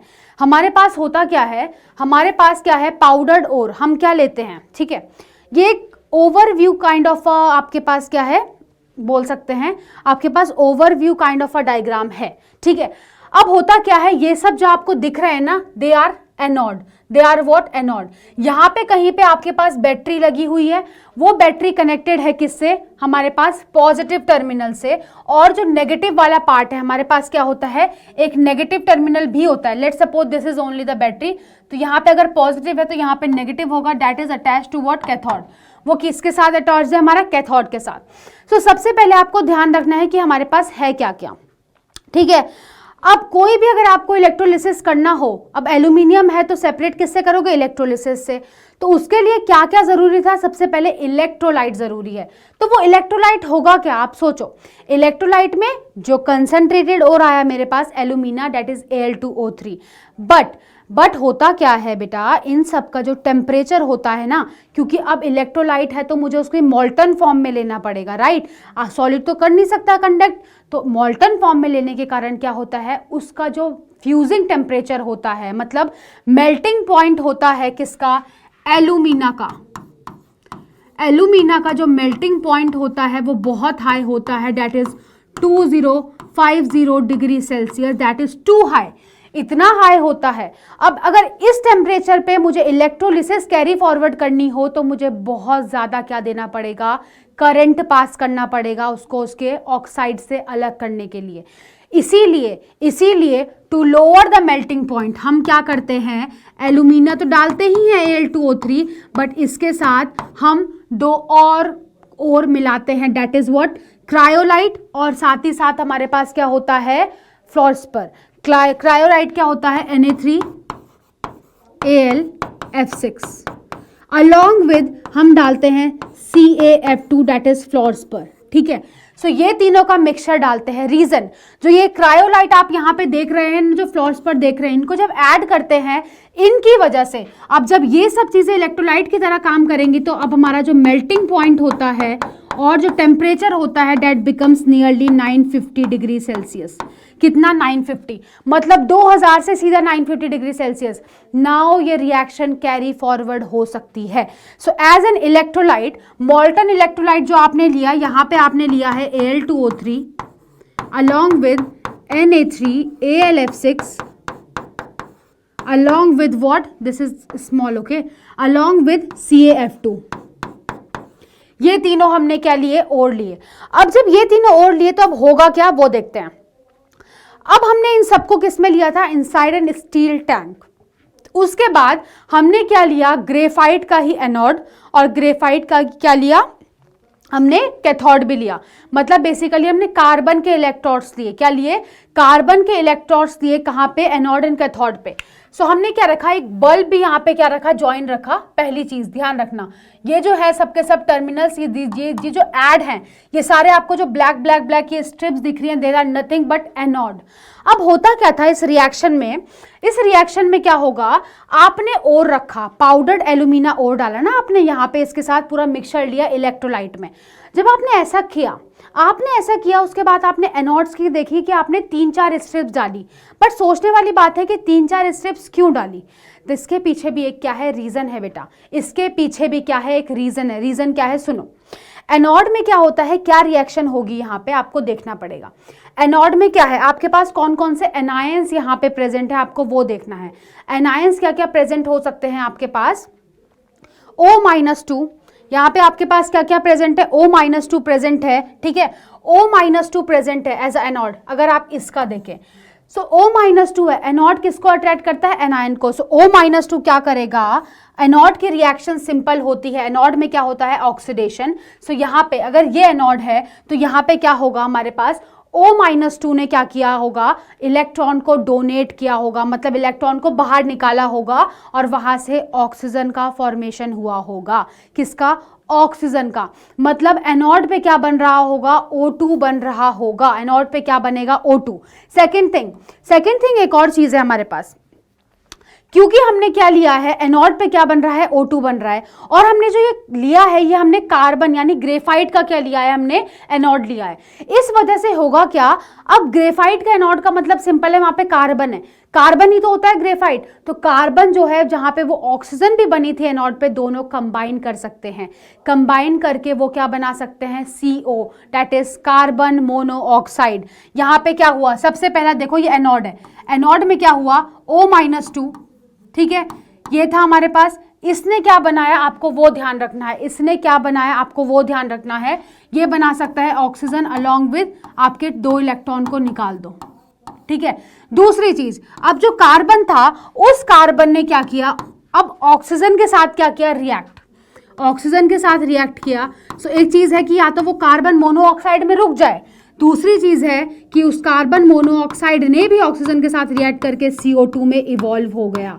मतलब क्या हो रहा है, जो ये कार्बन था वो आया कहां से, ग्रेफाइट एनोड से। अब एनोड का अगर कार्बन यूज हो रहा है मतलब ये यूज होता चला जाएगा रिएक्शन में, इसीलिए आपने एक ना लेके मल्टीपल एनोड्स लेते हैं, और ये मल्टीपल एनोड्स भी विद टाइम चेंज करने पड़ते हैं ड्यूरिंग दिस प्रोसेस। क्यों, क्योंकि ये जो प्रोसेस है आपके पास हेल-हेरोल्ड प्रोसेस, इस प्रोसेस में आपके पास सिंपल चीज होती है कि एल्यूमिना जो है वो कंटिन्यूसली बनता चला जाता है। सो उस रिएक्शन को कैरी फॉरवर्ड करने के लिए आपको प्रिफरेंशली चेंज करना पड़ेगा, क्या, पीरियोडिकली, हर एक पीरियड के बाद आपको क्या चेंज करने पड़ेंगे, एनोड्स चेंज करने पड़ेंगे। अब कैथोड की रिएक्शन तो सबको पता ही है, कैथोड में क्या ही हो जाएगा, सिंपल है। हमारे पास कैथोड में क्या रिएक्शन, कैथोड हमने पूरा कवर कर रखा है ऐसे, ये पूरा क्या है हमारे पास, कैथोड वाला पार्ट। अब वो करता क्या है आपको वो ध्यान रखना है कि आपके पास एल्यूमिनियम है +3, वो इलेक्ट्रॉन को एक्सेप्ट करेगा और एल्यूमिनियम में कन्वर्ट हो रहा है। कौन सा, मॉल्टन एल्यूमिनियम, क्योंकि टेम्परेचर अभी भी ज्यादा है 950 डिग्री सेल्सियस। सो यहाँ पे होता क्या है बेटा, जब ये कहाँ रिएक्शन हो रही है, कैथोड पे रिएक्शन हो गई। रिएक्शन होते ही जैसे ही ये मॉल्टन एल्यूमिनियम में फॉर्म हुआ तो यहाँ पे एक आउटलेट होता है, उस आउटलेट के थ्रू आप क्या करते हैं, यहाँ पे एल्यूमिनियम को कलेक्ट कर सकते हैं। So this is the hello-Harold process कि बॉक्साइट ओर से आप कैसे कैसे कहाँ तक, एल्यूमिनियम तक पहुँच सकते हैं। This is the process happening here. Now the question जो पूछे जाएंगे, कैसे कि एनोड को पीरियोडिकली क्यों हमें चेंज करना पड़ता है, नाउ यू नो इट। क्यों, क्योंकि एनोड पे ऑक्सीजन गैस प्रोड्यूस हो रही है, वो ऑक्सीजन क्या कर सकती है, कार्बन के साथ रिएक्ट करके या तो कार्बन मोनोऑक्साइड बना सकती है या कार्बन डाइऑक्साइड। सो होगा क्या, कार्बन बेसिकली यूटिलाइज हो रहा है, तो मतलब हमें क्या चाहिए, उसकी सप्लाई कंटिन्यूस बनाने के लिए हमें ये सब करना जरूरी है। Now this is the thing happening here. Now see hello-Harold reaction and parameters, reaction क्या हुई थी वहां पे दोबारा से एक बार देखते हैं। अब ये देखो, ये सिंपल सा एक इलेक्ट्रोलिटिक सेल को आपको दिखाया गया है कि हो क्या रहा है। अब होता क्या है, ये याद है ना, मैंने बताया था कैथोड की क्या है, कार्बन गैस की lining. This is the thing happening here, ठीक है, ये क्या है, कैथोड की कार्बन कैथोड लाइनिंग वी और हैव, और यहाँ पे कार्बन एनोड है हमारे पास, ये आपको दिख ही रहा होगा पॉजिटिव, ओके इसकी ड्रॉ करने की जरूरत है नहीं, ये आपको दिख ही रहा होगा, डेट इज पॉजिटिव। अब आपको पता है कंडीशन क्या थी, 950 डिग्री सेल्सियस टेम्परेचर होना चाहिए, वोल्टेज क्या होनी चाहिए, 100 एम्पेयर में 6-7 वोल्ट की वोल्टेज होनी चाहिए। अब कैथोड पे रिएक्शन सबको पता है, कैथोड पे क्या होता है, कैटायन जाता है Cc, याद है ना, aluminium +3 will accept 3 electron and form Al, मतलब एल्यूमिनियम आयन इलेक्ट्रॉन को गेन करके लिक्विड एल्यूमिनियम मेटल में कन्वर्ट होता है, और वो क्योंकि भारी होता है इन कंपैरिजन ऑफ इलेक्ट्रोलाइट, तो वो कहाँ डिपॉजिट हो जाता है, नीचे, कहाँ पे, बॉटम में, और उसके बाद हम इसको सेपरेट कर लेते हैं। एनोड में क्या होता है, ऑक्सीडेशन, मतलब वहां पे हमारे पास क्या था, O-2 आयन, उसने क्या किया, O2 गैस बनाया, क्या बनाया, O2 गैस, O2 गैस बना दिया, और 4 इलेक्ट्रॉन क्या होगा, रिलीज, सिंपल। अब ऑक्सीजन जो वहां पे एनोड पे जो ऑक्सीजन O2 यहां प्रोड्यूस हो रही है, वो क्या कर सकती है, क्योंकि ये कार्बन के एनोड्स हैं, क्योंकि ये क्या है, कार्बन के एनोड्स हैं, तो वो कार्बन के साथ भी रिएक्ट कर सकती है, और किस में कन्वर्ट हो सकती है, CO2 गैस में। बेसिकली मतलब क्या है कि एनोड जो है वो कंज्यूम हो रहा है कंटिन्यूसली, इसीलिए हमें एनोड को रिपीटेडली क्या करना पड़ेगा, रिप्लेस करना पड़ेगा, और हम सिंगल एनोड नहीं ले सकते, हमें क्या लेना पड़ेगा, कंटिन्यूसली एनोड लेना पड़ेगा। वन मोर थिंग, होता क्या है जब आप ऐसी प्रोसेस देखते हैं, प्रोसेस में क्या होगा, अब कभी ना कभी तो इसका कंसंट्रेशन भी कम हो जाएगा ना, Al2O3 का, तो जब जब ऐसा होता है, तो यहाँ पे ऊपर में आपके पास एक बल्ब अटैच होता है, तो जब जब आपको ऐसा होगा, जब जब आपके पास Al2O3 कम होने लग जाएगा रिएक्शन में, तो मतलब क्या है, कैथोड में कम रिएक्शन हो गई, तो अब इलेक्ट्रिक करंट को फ्लो होने में क्या होगी, प्रॉब्लम, मतलब ज़्यादा रेजिस्टेंस क्रिएट होगा, और उसकी वजह से जो बल्ब है वो लेस ग्लो होगा।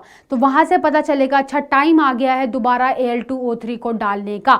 सो यहाँ से आपको क्या करेंगे, फिर आप Al2O3 और डालेंगे, और फिर ये रिएक्शन फिर दोबारा से कंटिन्यूसली क्या हो जाएगी, प्रोसीड हो जाएगी। वन मोर थिंग, अब यहाँ पे एक और चीज़ रहता है कि जो कार्बन का इलेक्ट्रोड है ना, उसको भी ना रेजिस्टेंस देने के लिए हीट से एक और चीज की जाती है, यहाँ पे स्प्रिंकल किया जाता है कोक, यहाँ पे क्या स्प्रिंकल किया जाता है, कोक स्प्रिंकल किया जाता है अबव लेयर में, यहाँ पे कोक पाउडर, कोक आपको पता ही है एटलीस्ट कार्बन ही है, तो वो स्प्रिंकल किया जाता है यहाँ पे to avoid the heat resistance. That is the thing happening in this whole process. So ये चीज़ हो रही है पूरी की पूरी किसमें, प्रोसेस में, ये आपको ऑलरेडी पता है, तो this part I am removing so that you can see it clearly, ठीक है। सो यही रिएक्शंस हैं, this is the reaction of anode, और यहाँ पे है कैथोड की reaction, that you know already, right. So this is the thing happening here. Next one, now see, अब देखो यहां तक हमने सबने पढ़ लिया कि हमारे पास क्या आ गया, इम्प्योर मेटल आ गया, इम्प्योर एल्यूमिनियम आ गया। लास्ट में क्या होता है ना बेटा, इलेक्ट्रो रिफाइनिंग प्रोसेस। दोबारा से वही, मैं एक इम्प्योर मेटल की रॉड किस में लगाऊंगी, इम्प्योर एल्यूमिनियम लगाऊंगी, कहाँ पे, एनोड पे, और प्योर को कहाँ पे लगाऊंगी, कैथोड पे। उसके बाद जो इम्प्योर मेटल है उससे एल्यूमिनियम आयन आएगा, कैथोड पे डिपॉजिट हो जाएगा। इसी प्रोसेस को बोल देते हैं हुप्स प्रोसेस। क्या बोल देते हैं, hoops process, hoops process. So ये प्रोसेस सिंपल है किसके लिए, इलेक्ट्रो रिफाइनिंग के लिए। इलेक्ट्रो रिफाइनिंग किसकी, एल्यूमिनियम की, that you have to remember at any cost, ठीक है। सो इलेक्ट्रो रिफाइनिंग की प्रोसेस बहुत सिंपल है। इम्प्योर में आप लेंगे इम्प्योर मेटल, जैसे कि इम्प्योर एल्यूमिनियम को एनोड पे लेंगे, और जो आपके पास प्योर है वो आप कैथोड पे लेंगे, एंड देन इम्प्योर मेटल से कौन जाएगा, एल्यूमिनियम +3 आयन जाएगा कैथोड पे। कैथोड बोलेगा आजा इलेक्ट्रॉन ले और मेरे पास डिपॉजिट हो जा, दैट्स इट। यही प्रोसेस होती है, इसलिए मैंने उसे यहाँ एड ऑन नहीं किया। मेन जो पार्ट था वो ये था, वो आपको पता होना चाहिए। Now see, refining and applications में देखो हमारे पास है alloys, that is definition and purpose. अब देखो एलॉयज में क्या है, एलॉयज होते क्या हैं, हमने सब कुछ पढ़ लिया, राइट, कि और क्या होता है ये सब। एलॉय सिंपल है कि आपने एक मेटल लिया, उस मेटल में आपने एक्स्ट्रा कोई मेटल या नॉन मेटल को ऐड कर दिया, तो उस मिक्सचर को आप एलॉय बोल देते हैं। बट एक कंडीशन है, वो मिक्सचर जो है एक दूसरे में सॉल्युबल होना चाहिए जब आप उसको मॉल्टन फॉर्म में ले, नॉट सॉलिड बट मॉल्टन फॉर्म में ले। सो अ होमोजीनियस मिक्सचर यानी solid solution prepared by adding other metals or non-metals to a molten base metal in fixed proportion followed by cooling, it creates a material with properties superior to those of the individual component. Basically एक metal लिया, उसमें क्या किया आपने, दूसरा कोई metal non metal डाला, उनको मिक्स किया और उसके बाद उसको कूल डाउन कर दिया, तो आपके पास क्या होगा, एक ऐसा मटेरियल रेडी हो जाएगा जिसकी जो प्रॉपर्टीज हैं प्रॉपर्टीज जो हैं वो उन तीनों के क्या होंगी, जो जितने भी तीनों जितने भी आपने मेटल्स मिलाए हैं उन सब की प्रॉपर्टीज का कॉम्बिनेशन होगी। सो पर्पस क्या होता है अलॉय को बनाने का?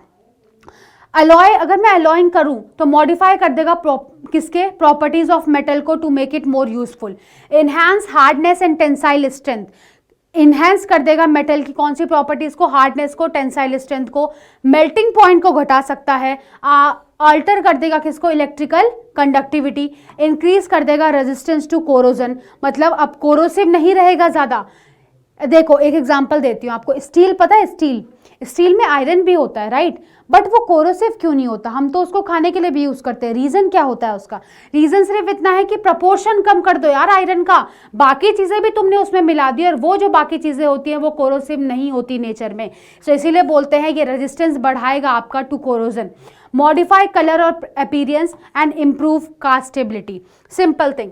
नाउ रिक्वायरमेंट क्या है एलॉय बनाने की? For an alloy to form, जो कंपोनेंट मेटल होता है मस्ट बी, जितने भी मेटल आप मिला रहे हैं must be miscible, means miscible होना चाहिए लिक्विड स्टेट में to form a homogeneous solution. इसीलिए इसको बोला गया होमोजीनियस मिक्सचर।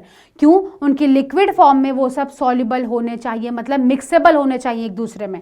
नाउ जैसे कि एमेलगम है, एमेलगम एक स्पेसिफिक टाइप ऑफ अलॉय है जहां पे आपके पास मरकरी होता है मेन मेटल, ठीक है, वन ऑफ द कंपोनेंट। और एग्जांपल है जैसे कि सोडियम एमेलगम का मतलब है NaHg, जिंक एमेलगम का मतलब है zinc and Hg, zinc. Now see, now this is important, कुछ अलॉयज डायरेक्ट पूछे जाते हैं। पहला है ब्रास। ब्रास का मतलब क्या है? Composition. I tell you one trick. Brass की जो स्पेलिंग है ना बेटा, उसमें क्या आपको Z दिख रहा है? नहीं, बट उसके कंपोजिशन में क्या होगा? Z, मतलब जिंक होगा। सो कॉपर और जिंक के कॉम्बिनेशन से कौन बनता है हमारे पास? ब्रास बनता है। कॉपर जो है वो 60 to 80% होता है, जिंक 40 to 20% होता है। यूज कहाँ होता है? इलेक्ट्रिकल फिटिंग्स में, decorative articles and hardware and cartridge cases.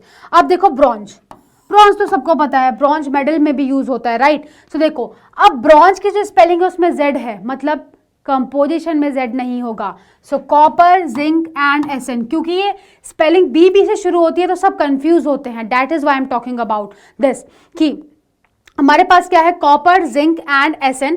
बस जिंक बहुत कम होता है तो कभी कभी इसे नेग्लिजिबल भी मान लेते हैं कि कॉपर और टिन से मिलकर क्या बनता है हमारे पास? ब्रॉन्ज बनता है। तो आपको इस तरीके से याद रखना है कि उसकी नेग्लिजिबल होती है, नेग्लिजिबल होती है। तो जहां पे स्पेलिंग में ब्रॉन्ज आ रहा है इसका मतलब क्या है? कंपोजिशन में ब्रॉन्ज एकदम ही नेग्लिजिबल होगा। That's it. कहाँ कहाँ यूज हो सकता है? Statues, sculptures, medals, coins and ship fittings, मतलब प्रोपेलर्स में। Now we have German silver, important है, ये सारे इंपॉर्टेंट है, ये सारे ही क्या है? इंपॉर्टेंट। जर्मन सिल्वर इंपॉर्टेंट इसलिए है क्योंकि इसके नाम में सिल्वर है बट इसके कंपोजिशन में सिल्वर नहीं होता। ये बनता है कॉपर, जिंक एंड निकल से। किससे? कॉपर, निकल एंड जिंक से। कॉपर होता है 50%, जिंक होता है 30% और निकल होता है 20%। Decorative articles, table ware, cutlery and resistance coils में यूज किया जाता है। Gun metal, copper, Sn, zinc, Pb, इन सब में यूज होता है, जैसे कि बैरल्स, कैनन्स, इन सब में। Then we have what? Bell metal. हमारे पास क्या है? बेल मेटल, जैसे कि copper plus tin. Bell metal में क्या हो सकता है? कॉपर प्लस टिन, जैसे कि बेल्स एंड गॉन्ग्स एंड सिंबल्स, इन सब में यूज होता है। क्या? इन सब में यूज होता है ये bell metal. So these are the copper and zinc के एलॉयज होते हैं और हर एक एलॉय इंपॉर्टेंट है, specially initially 3, brass, bronze and German silver important है।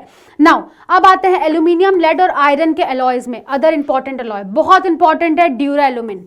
ड्यूरा एल्यूमिन बहुत इंपॉर्टेंट एलॉय है। क्या है? किस किस से बनता है? एल्यूमिनियम, एल्यूमिनियम का ही एलॉय है, एल्यूमिन दिख रहा है ना तो aluminium. So Al, copper, magnesium, manganese. Al that is aluminium, copper, magnesium, manganese. एक तो इससे याद रख लो यार, दोनों जगह mm है, मतलब मैग्नीशियम और manganese along with copper. Now कहाँ यूज होता है? एयरक्राफ्ट में और लाइट टूल्स में। ड्यूरा एल्यूमिन बहुत लाइट होता है in weight, that is why aircraft के फॉर्मेशन में हम यूज करते हैं ड्यूरा एल्यूमिन को। Then we have magnalium. Magnalium बनता है एल्यूमिनियम प्लस मैग्नीशियम के साथ। वी हैव सोल्डर, सोल्डर बनता है Pb प्लस Sn के साथ। टाइप मेटल बनता है Pb, Sb और Sn के साथ। टाइप मेटल किसके साथ बनेगा? Pb, Sb, Sn के साथ। स्टेनलेस स्टील में क्या बनता है? Iron, chromium nickel and carbon, iron chromium nickel and carbon, FeCr nickel and carbon. उसके बाद आता है निकिल स्टील, निकल स्टील किससे बनता है? Fe nickel and carbon, carbon तो नेग्लिजिबल ही होता है इसमें, सो स्टेनलेस स्टील पे ध्यान दो। क्यों? Percentage of iron is 75, chromium 15, nickel 10 and carbon is 5%। इसी की वजह से कोरोसिव प्रॉपर्टी कम हो जाती है एंड हम स्टील को यूज कर सकते हैं। आपको रिमेंबर करना है ये सब। रिमेंबर ड्यूरालुमिन, मैग्नीशियम जो एल्यूमिनियम के हैं वो एयरक्राफ्ट में यूज हो रहे हैं। सोल्डर, सोल्डर कहाँ यूज हो रहा है? इलेक्ट्रिकल फ्यूज में, सोल्डरिंग में, ये पूछा जाता है, ठीक है। टाइप मेटल प्रिंटिंग ब्लॉक्स में, ये इतना इंपॉर्टेंट नहीं है। Stainless steel is important. Utensils cutlery में यूज होता है, सर्जिकल इंस्ट्रूमेंट्स में यूज होता है। Remember Fe chromium nickel carbon composition है। निकल स्टील में क्या है? Iron nickel and what? Carbon. Cables में और वायर्स में यूज होता है ये सब। नाउ समरी है, बहुत क्विक समरी है, फटाफट देखते हैं। एक्सट्रैक्शन ऑफ मेटल, पहला पॉइंट क्या था? Occurrence and dressing. अकरेंस कैसे पाई जाता था? नेटिव में या कंबाइंड स्टेट में? पहला पॉइंट क्या था? एक्सट्रैक्शन ऑफ मेटल में ड्रेसिंग करना, मतलब कंसंट्रेटेड ओर को फॉर्म करना। कंसंट्रेटेड ओर से फिर किस में जाएंगे आप? उसको ऑक्साइड में कन्वर्ट करेंगे। दो प्रोसेस थी, रोस्टिंग या क्या? कैल्सिनेशन। रोस्टिंग में क्या होता है? सल्फाइड ओर को एक्सेस हम अमाउंट ऑफ एयर में क्या करते हैं? हीट करते हैं, उस वजह से वो ऑक्साइड में कन्वर्ट हो जाता है और सल्फर डाइऑक्साइड एयर रिलीज होगी। कैल्सिनेशन में क्या होगा? कैल्सिनेशन में क्या है? कार्बोनेट ओर है, लिमिटेड एयर है, हमारे पास क्या बनेगा? हमारे पास क्या बनता है? हमारे पास ऑक्साइड बनेगा, अलॉन्ग विद बनेगा CO2। अब आता है रिडक्शन।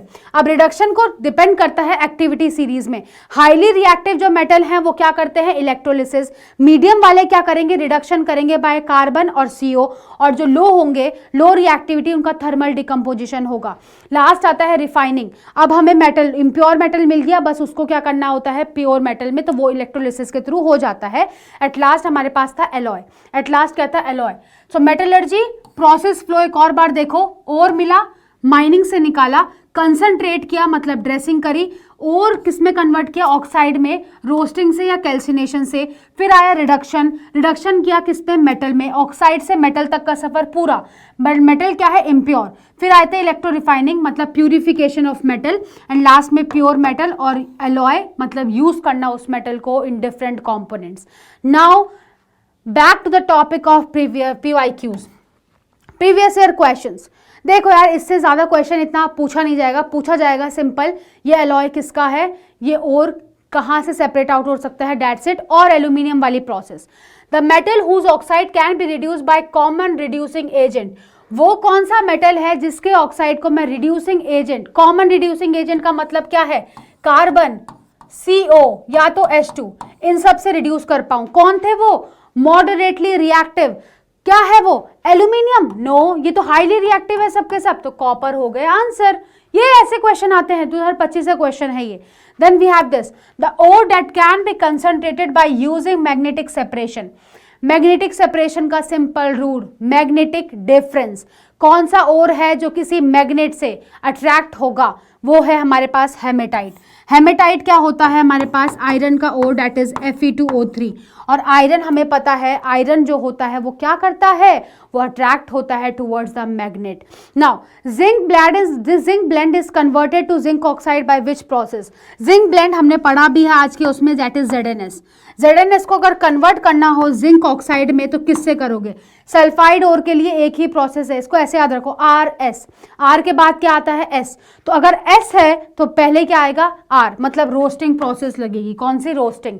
कैल्सिनेशन लगेगी जब आपके पास कौन से ओर्स होंगे? कार्बोनेट ओर। मैंने कहा था इसके क्वेश्चंस आते हैं, ये सारे 2025 के क्वेश्चंस हैं। Next question, copper, zinc and tin are the metal alloyed to form what? अगर आपके पास कॉपर भी है, जिंक भी है, टिन भी है, मैंने क्या बोला था? कॉपर है, जिंक है, टिन है, तो आपको पास कौन सा अलॉय होगा आपको पता होना चाहिए, ब्रास या ब्रॉन्ज। क्योंकि ड्यूरा एल्यूमिन तो मुझे पता है ये एल्यूमिनियम का है, सोल्डर में भी Pb और Sn होता है, ये नहीं है। ब्रास और ब्रॉन्ज बताओ किसका होगा, सोचो। ब्रास में मैंने कहा था स्पेलिंग में क्या है, ब्रास की स्पेलिंग में S है, हाँ, ब्रास की स्पेलिंग में जेड नहीं है, मतलब कंपोजिशन में जेड होगा, बट ये सिर्फ और सिर्फ बनता है कॉपर और जिंक से। बट अगर मैं ब्रॉन्ज की बात करूँ तो स्पेलिंग में जेड है, मतलब जो कंपोजिशन है उसमें जेड होगा तो सही, बट बहुत कम। मतलब कॉपर, जिंक और tin are the metals alloyed to form what? Bronze. कौन सा याद है ना सबको? याद है ये वाला, यही तो पढ़ाया था मैंने। सो यही तो मैं बोल रही हूँ, कॉपर, जिंक एंड एसएन किससे बनेगा? वो ब्रॉन्ज से बनेगा, दैट्स इट। तो ये बनेगा कॉपर, जिंक एंड टिन किससे बनता है? Bronze. The compound that is not a constituent of the electrolytic mixture used in the Harold process. Simple, 1 number, 1 number कैसे मिलता है इतनी आसानी से? देखो यार, बोल रहा है इलेक्ट्रोलाइट मिक्सचर जो हम यूज करते हैं हेरोल्ड प्रोसेस में, तो बताओ उसमें से कौन सा है जो उसमें मिक्सचर में होगा ही नहीं? पहली चीज, ये तो होना ही चाहिए Al2O3, ये तो एल्यूमिना है, ये तो चाहिए ही चाहिए, तो दिस विल बी देयर। दूसरा है NaAlO2, फिर है Na3AlF6, ये तो बनता है, सोडियम एल्यूमिनेट, ये तो पहली प्रोसेस में बनता है, ये तो नहीं चाहिए हमें। But Na3AlF6 that is cryolite, हाँ चाहिए, यस। एंड CF2 फ्लोरस्पार, ये भी चाहिए। क्यों मिक्स करते थे इनको? ताकि हम मेल्टिंग पॉइंट को घटा सकें from 2050 to 950 degree Celsius. Very good. So answer क्या हो जाएगा? ऑप्शन बी आंसर हो जाएगा इसका। A mineral from which the metal can be extracted economically and conveniently is known as what? वो मिनरल जिससे मेटल को निकाला जा सके, दैट इज ओर। मैट्रिक्स क्या होता था आपको पता है? Impurities, earthly impurities. फ्लक्स होता था कि उस इम्प्योरिटी में मैं ऐसा कौन सा केमिकल सब्सटेंस डालूं कि वो इम्प्योरिटी के साथ सॉल्युबल हो जाए। एलॉय तो आपको पता ही है, डिफरेंट मेटल का मिक्सचर होता है। Now the metalloid oxide, the metallic oxide which can be reduce by using common reducing agent. दोबारा सेम क्वेश्चन, क्या क्वेश्चन में डिफिकल्टी? एल्यूमिनियम है, ये तो हाईली रिएक्टिव है, तो इलेक्ट्रोलिसिस से जाएगा, सो आंसर हो गया Fe2O3।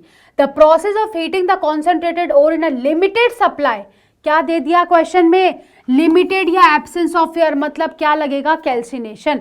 ये है 2024 के क्वेश्चन, मतलब एक साल में आपसे पूछा गया था अबाउट किसके? रोस्टिंग। नेक्स्ट ईयर पूछ लिया कैल्सिनेशन, मतलब एक क्वेश्चन तो पक्का है। Compound that is not an ore of aluminium, compound जो ओर क्या है? एल्यूमिनियम का नहीं है, नहीं है। क्रायोलाइट तो है, कोरिंडम भी है, फ्लोरस्पार भी है, और हमारे पास क्या होगा जो नहीं है वो आपको बताना है। The compound which is not an, it is not, which is not an, not an, but ore of aluminium. The compound which is not an ore of, what? The compound that is not an ore of aluminium आपको बताना है। Cryolite आप सबको पता है, हमने use भी किया है, क्या? Na3AlF6, इसका मतलब ये तो है। कोरिंडम भी है। फ्लोरस्पार क्या था? मैंने कहा था that is CaF2, क्या है वो? CaF2। क्या CaF2 में कहीं भी एल्यूमिनियम है? नहीं। So that means fluorspar is not an what? Is not an ore of aluminium. Bauxite भी होता है, that is Al2O3.2H2O। Next one, last question of today. The following sketch illustrates the process of conversion of alumina, that is Al2O3 से aluminium तक का। Study the diagram and answer the following. यार याद आ रहा है? डायग्राम दिखाया था मैंने आप लोगों को, चलो देखते हैं। पहला क्वेश्चन है, name the constituent of the electrolyte mixture which has a divalent metal in it. Question easy नहीं पूछा, क्वेश्चन क्या पूछा है उन्होंने वो देखो। उन्होंने पहले ये बोला इलेक्ट्रोलाइट मिक्सचर में भी उस एलिमेंट का बताओ जिसमें डाइवेलेंट मेटल हो। तो वो कौन सा था? आपको पता है 3 ही थे। पहला था Al2O3, सेकंड था Na3AlF6 और लास्ट था CaF2। सो कहाँ पे आपको लिख रहा है? मेटल, और वो भी डाइवेलेंट है। कैल्शियम क्या है वो? Ca+2। सो हमारे पास डाइवेलेंट मेटल इन इट कौन सा होगा? वो CaF2, और डाइवेलेंट मेटल क्या हो जाएगा हमारे पास? Calcium, that is Ca+2। B क्या है? Name the powdered substance X, वो पाउडर्ड सब्सटेंस जो X यहां पे हमने स्प्रिंकल किया है। आपको याद है मैंने आपको ये on the surface of electrolyte mixture, वो क्या था? पाउडर्ड क्या था हमारे पास? कोक। वो क्या था? पाउडर्ड हमारे पास कोक, मतलब कार्बन ही हमने क्या किया है वहां पे? स्प्रिंकल किया है।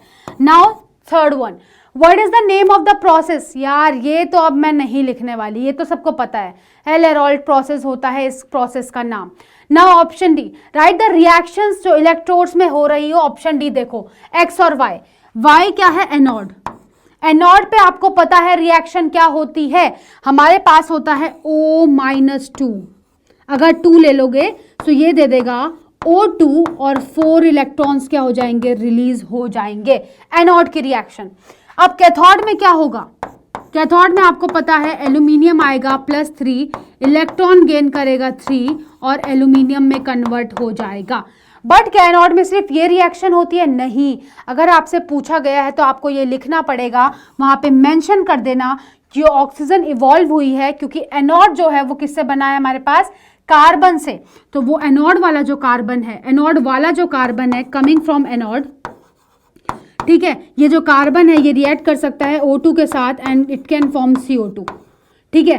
तो इसका मतलब ये कंज्यूम हो रहा है रिएक्शन में कंटिन्यूअसली, तो आपको क्या करना पड़ेगा? इसको पीरियोडिकली चेंज करना पड़ेगा। That is the thing happening here. So ये पूरा का पूरा क्या है आपके पास? क्वेश्चन एज इट इज आ गया यार, पूरा हेलेरॉल्ड प्रोसेस रिपीट ही हो गई। सो आपको क्या करना है इस चैप्टर में, क्या इंपॉर्टेंट है बस वो ध्यान रखना। इंपॉर्टेंट है क्या?